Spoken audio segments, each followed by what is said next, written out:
Welcome to Energy 360, The Transition, a CSIS mini-series exploring the energy implications of the 2024 election. I'm your host, Quill Robinson. Over the last 3 months, we've spoken to thought leaders, former government officials, and top journalists about the themes and issues that will shape energy and climate policy under the second Trump administration. Today, on our 12th and final episode, Joseph and I reflect on what we've learned alongside Clay Seigle, the Energy Security and Climate Change Program's new Senior Fellow. Thank you to everyone who has tuned in over the last several months.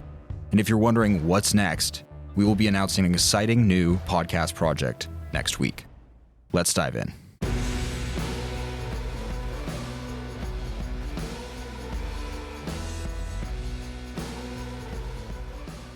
Joseph, it's the 12th and final episode of The Transition. We made it. Half the man I used to be, Quill. It's all those years ago in November of 2024. We started this podcast out trying to figure out, what the Trump administration was going to do, what their priorities were going to be as it related to climate and energy. Obviously, the fact that he won with the popular vote, the Republicans took the House and the Senate, was important. He came in with a large mandate. I think we had some idea of what was going to happen in terms of priorities. A lot has happened in the first couple of weeks, but I guess I just want to start there, Joseph. Like November 5th, 2024, what were we thinking about in terms of energy and climate in the incoming Trump administration? It's a great question, and thank you so much for co-hosting this podcast with me. And I've learned a lot, both from all of the guests that we've had, as well as what we've seen emerge as the Biden administration finished up and President Trump not only selected a bunch of people to run different agencies, advise him on energy, but then came in with this flurry of executive orders and some pretty early policy moves. As I reflect on that whole period of time, two things to me really stand out. The first is that in November, I had a picture of the Trump administration coming back and sort of going right back to where we were in the fall of 2020.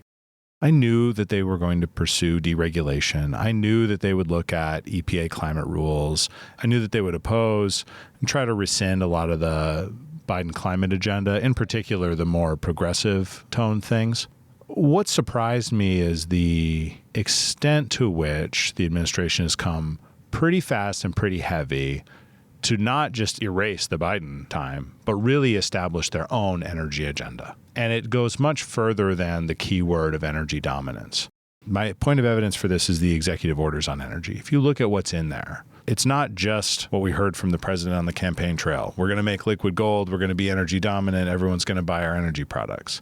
There's actually a real focus on the electricity grid, on what I would call sort of something close to economic security as it relates to energy pricing and reliability. There's a strong focus on developing infrastructure using every imaginable federal authority for speeding permitting.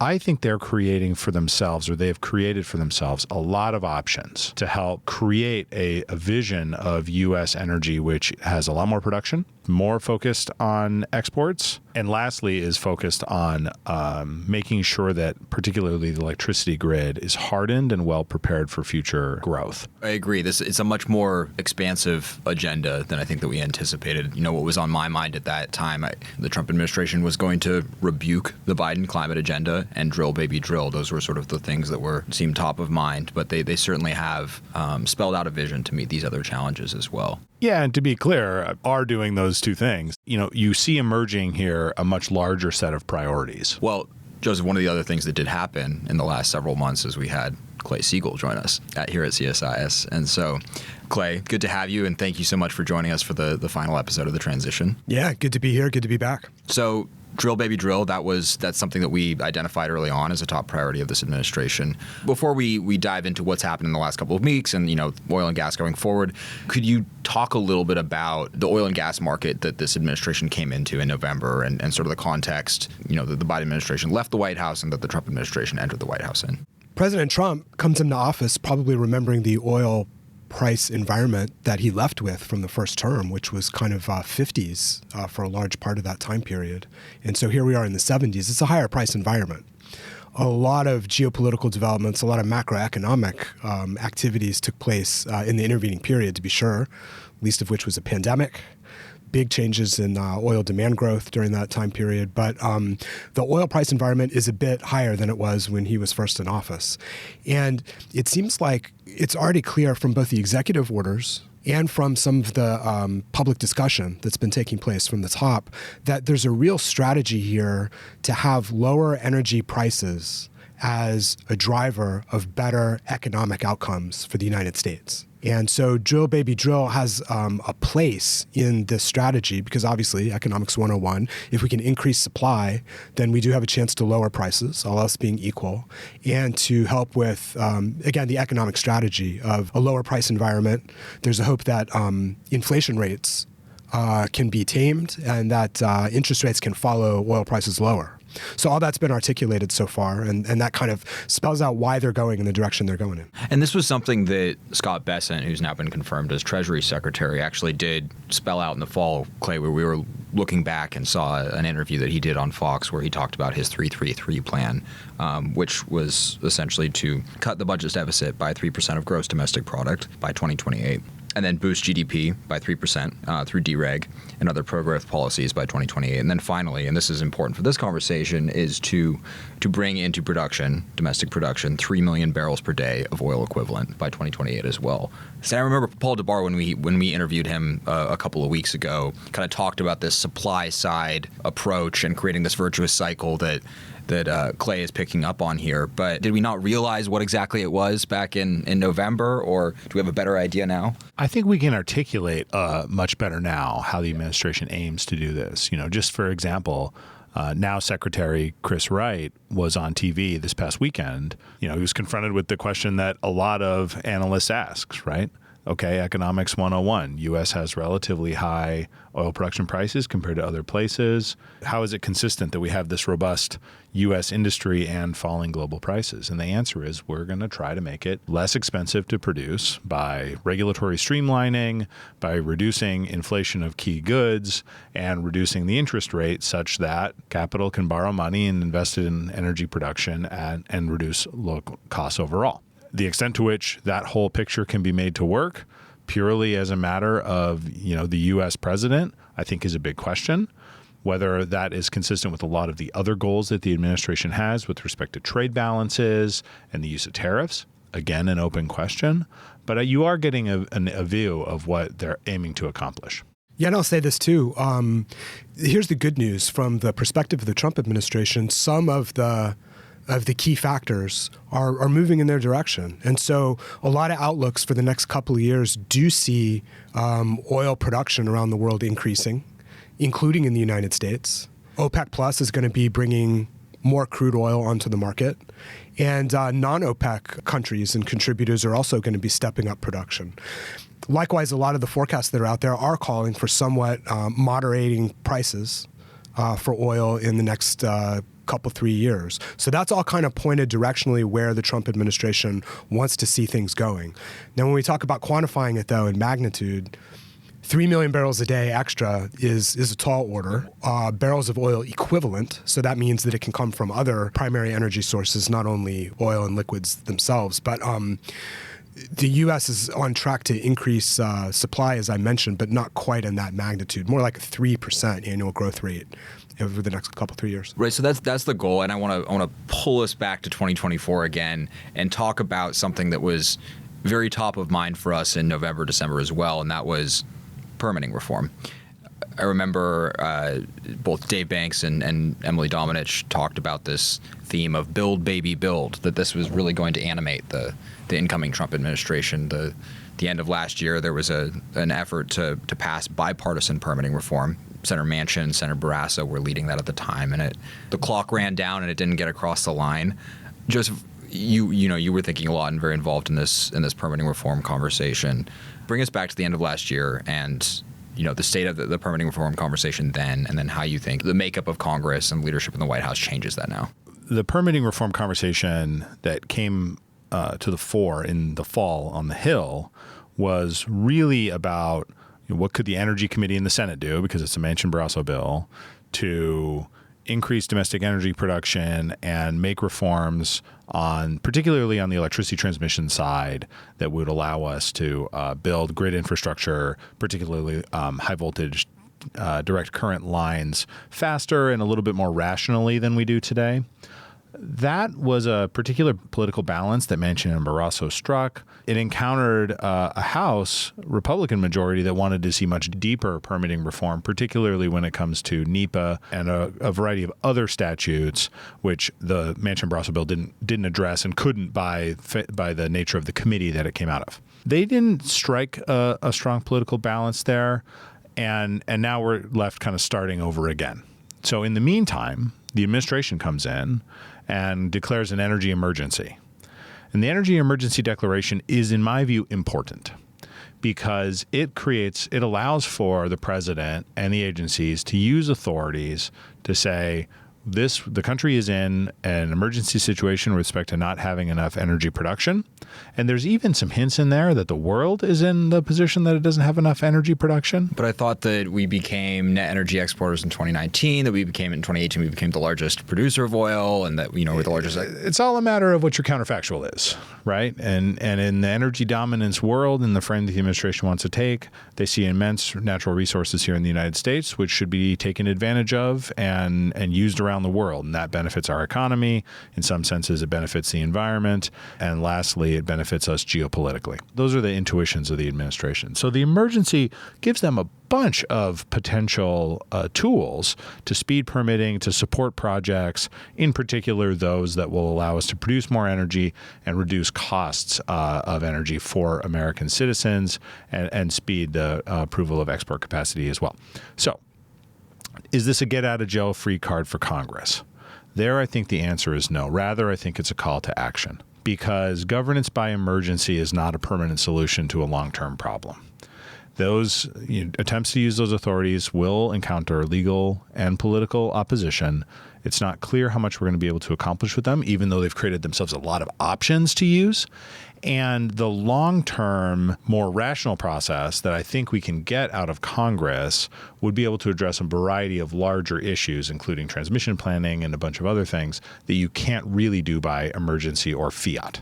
So it's fair to say that real, substantive, transformative permitting reform has to happen. The way I would phrase it is that the administration is doing real and, in my view, substantive reforms, particularly on the NEPA side of things, and will be able to try to exercise some of the emergency authorities to get steel in the ground, so to say. That is not a long-term solution to America's energy problems because a presidential term lasts but 4 years.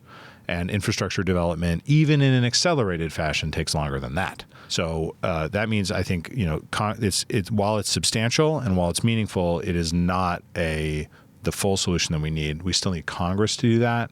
It's an open question how willing Congress is going to be to do that, and what the package that can pass this Congress looks like. We saw this happen last time. I believe the first Trump administration passed, or issued some executive orders regarding NEPA as well, and then that was ultimately overturned by the Biden administration. Yeah, and the infrastructure investment and development community, even though it's about to be much more permissive for the next few years, I think they still face profound uncertainty. If we're governing by seesaws of executive action, who wants to put up billions of dollars of capital into projects that will get a permit now, but might have it taken away, or might encounter a lot of problems with the states that they have to run through, where federal authority has come in and been used strongly in opposition to state or community preferences. Those are pretty serious infrastructure investments to make and pretty serious moves from the government. It is not the stable, predictable environment that allows for low-risk investments in infrastructure. Clay, so Joseph touches on a really important point here, sort of political intent, executive orders, and then market realities. So oil and gas, unleashing oil and gas has been a big focus of the Trump administration in the first few weeks here. It was a major focus of the executive orders that they issued. How does that relate to the dynamics of U.S. oil and gas production? Well, like I said, we're already on a road toward increasing supply marginally and a lower price environment in the next couple or 3 years. One of the things that's really interesting to me that stands out is that some of the early initiatives that we've heard about and read about seem to be either neutral or actually price escalatory in their anticipated effect. And so what I mean by that is when you talk about permitting reform, making it easier to get permits, opening up leases on federal lands, onshore and offshore, those are relatively neutral for supply and for prices. They can have some marginal benefit, but they're not going to catapult supply higher by millions of barrels a day. They'll be modest in their effect. On price escalatory moves, when we think about some of the early initiatives we've heard about, maximum pressure on Iran and tightening sanctions, taking Iranian barrels off the market, doesn't result in lower oil prices. Aggressively filling the strategic petroleum reserve is justified as that idea may be to build up that kind of security cushion to the tune of hundreds of millions of barrels that would come off of the open market and into that government-held reserve. That also doesn't reduce market prices for oil. And likewise, we'll have to see about the continuation of the sanctions on Russian oil assets, people, entities, particularly with an eye toward the new round of sanctions that was announced by the outgoing Biden administration back on January 10th. It was a material tightening. And so if the United States chooses to stick with that path, that's also not a move that reduces oil prices per se. So looking at a lot of the early initiatives, there may be some headwinds, there may be some challenges in trying to match those early policy directions with the strategic imperative to increase supply and reduce prices.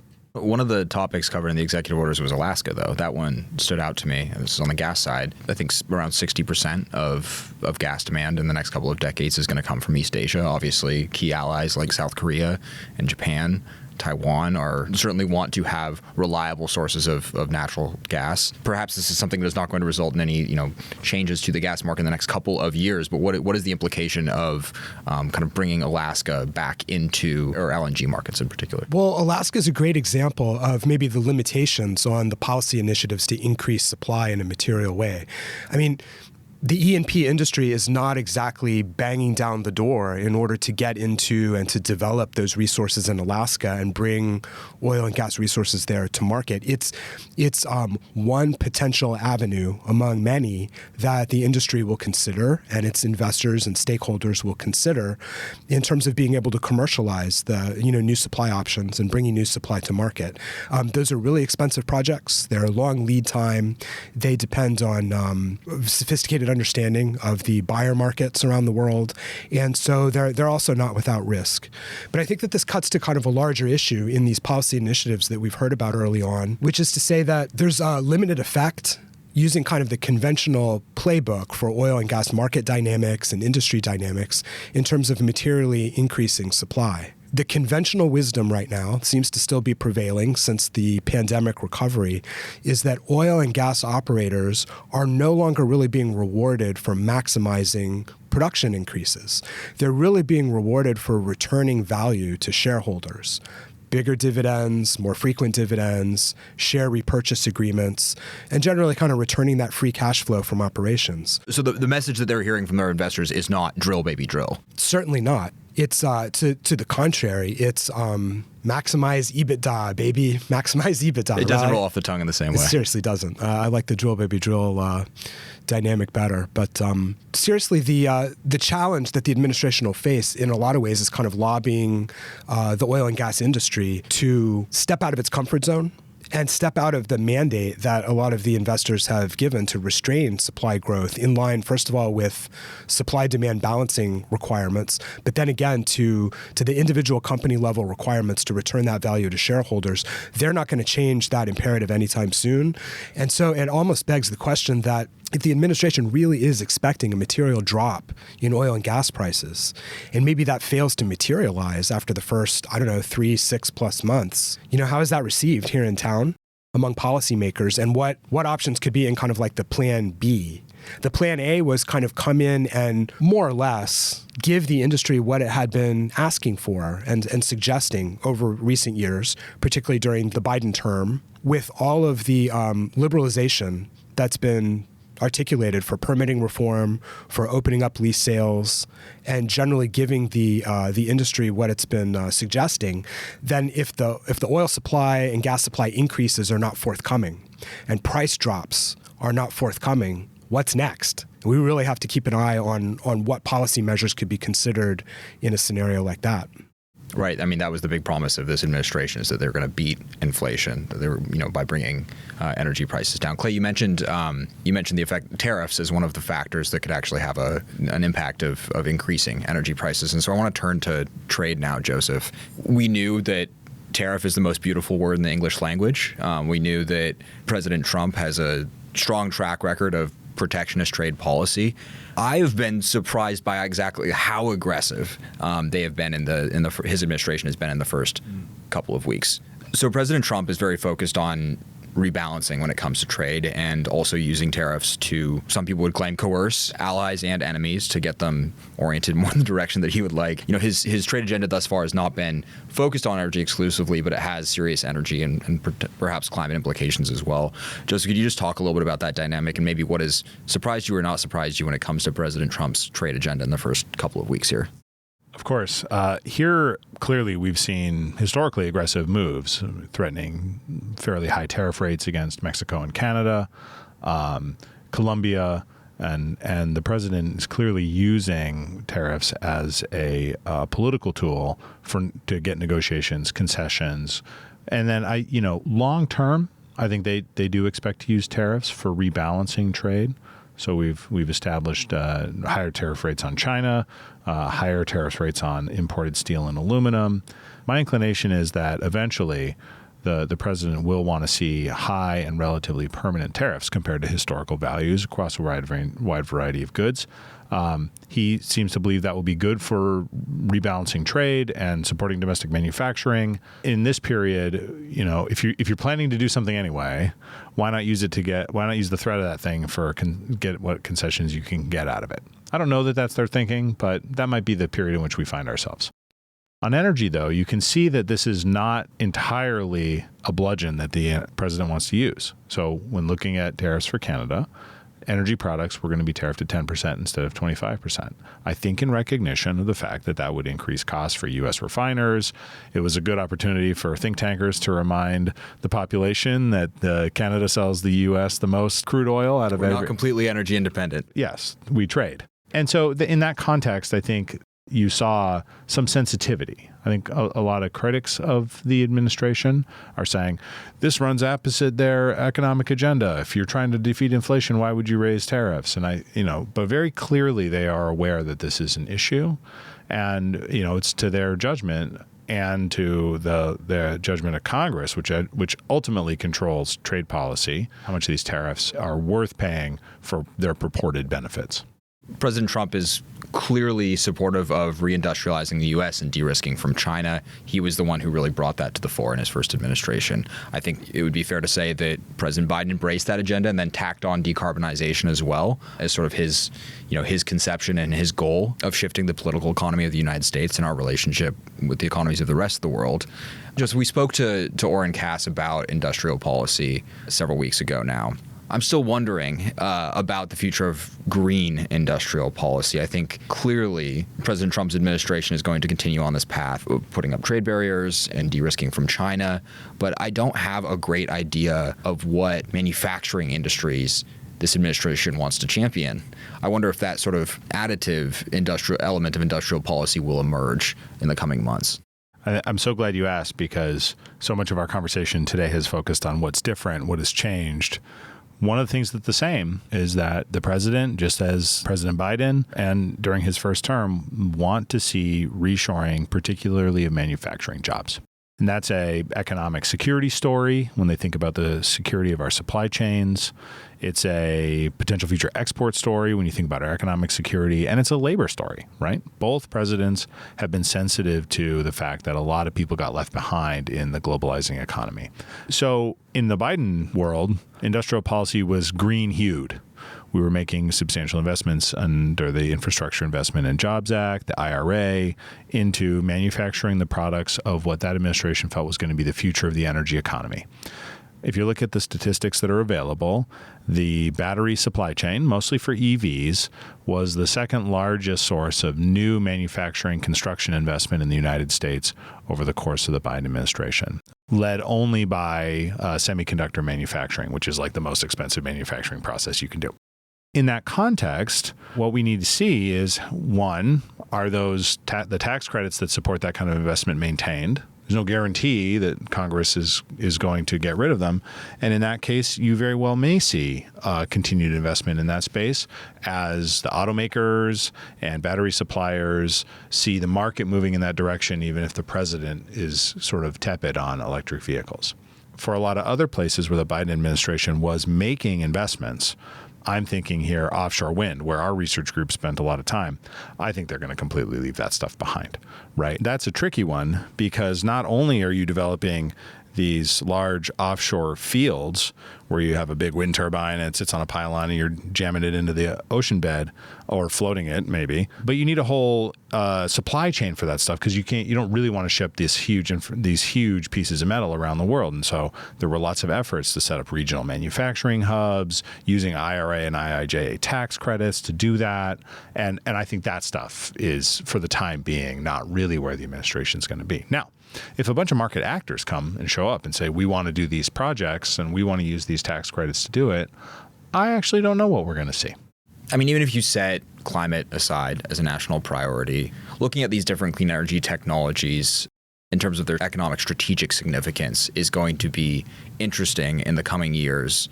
Not EVs as a climate solution, but EVs as, I won't say the future, the exclusive future of transportation, but a very important part of it. A good that a larger number of consumers are buying anyway. That's a very neutral way to put it. Just putting it in those terms. I will be very curious to see how the Trump administration thinks about that. It would be remarkable if there was an actual bifurcation in the personal transportation industry in the world, where America drives internal combustion engines and China and much of the rest of the world is driving EVs. That would be a sort of an interesting outcome.